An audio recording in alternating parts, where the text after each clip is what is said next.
I mean, they're common to almost all plants, fruits, vegetables, and things of that type. So the word terpene to a chemist means isoprene units and building blocks of carbon, certain types of building blocks that are used to create these molecules.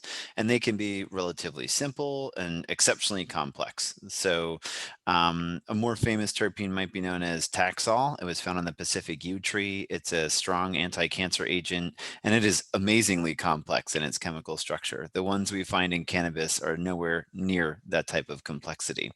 Some of them are simple hydrocarbons. Some of them then get oxygenated. There's also some, other pieces that get added that then affect their properties from an olfactory standpoint and from a physiological impact standpoint.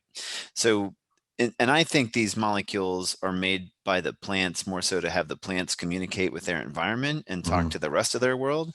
You have a poor little defenseless, being basically that sits there. It can't run away from anyone trying to attack it.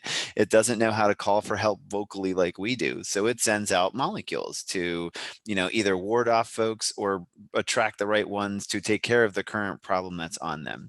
One of my favorite documentaries is What Plants Talk About, and it Mm. really kind of talks a little bit about this, you know, communication, if you will. And we're probably trying to be like chemical translators, like understand the language of the plants and understand how that impacts our body's chemical language, biochemical language, and our physiology, and how might we understand which ones are present and how that would relate to our, enjoying, liking, or need for what's there, as long as we're getting it in a certain form. Um, so in a general sense, these are the molecules that smell. We call that volatile, the ones that are able to leave the plant a lot easier. Cannabinoids you cannot smell from the plant. Whenever you put your face to the cannabis plant and try and notice what you're recognizing, it is terpenes that you're smelling and other volatile-like compounds like that. So I think colloquially we use the term very, very broadly in cannabis to say all the things that generate smell. Chemically, technically, they're not all technical terpenes. There are other molecules that would not be designated as terpenes. But I think we'll just proceed with like all these things that impact with smell and then taste, and then also are knowing now to cause impacts for physiological effect and feel, we call, generally speaking, terpenes. Terpenes, terpenoids, aldehydes, ketones, esters. There's all sorts of other funky chemical names we can give them, but for the sake of conversation and to keep it easy on everybody, because not everybody liked chemistry like I did, we'll go ahead and just call them terpenes. But each of the cannabis cultivars, there are about 120 or so different terpenes known to cannabis. Mm.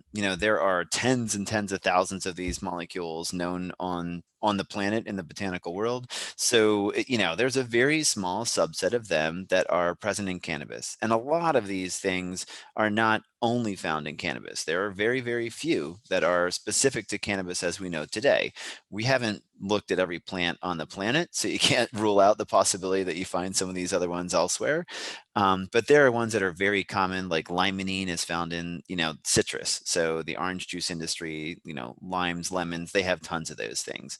Linalool is another popular one that you find that's present in lavender. So we might understand, hey, lavender that's been standardized as an extract can have very good utility for kind of relaxation and anti-anxiety. So might we be able to extrapolate that if there's some linalool in this cannabis plant, it's doing that? I think that's a very risky extrapolation because there could be, five other terpenes on the other side that are going to exacerbate the problem and not allow linalool to do what it does. We have to think of it in specific compositional terms, and that's where I think it gets even more complicated. So these plants make the molecules to talk to their environment, to talk to each other, to ward off pests or attract, things that could help them from the pests. And we're here looking at them saying, this is pleasing to me, smells good to me, this will impact my taste. And ultimately, we believe that this is a big part of that ensemble or entourage effect that is driving the physiological utility of cannabis, right? We think of it, cannabinoids have a large part of that, but one cannabinoid by itself is not nearly as effective as adding all the other molecules, predominantly terpenes. If it was, we would all have marinol and be satisfied with that.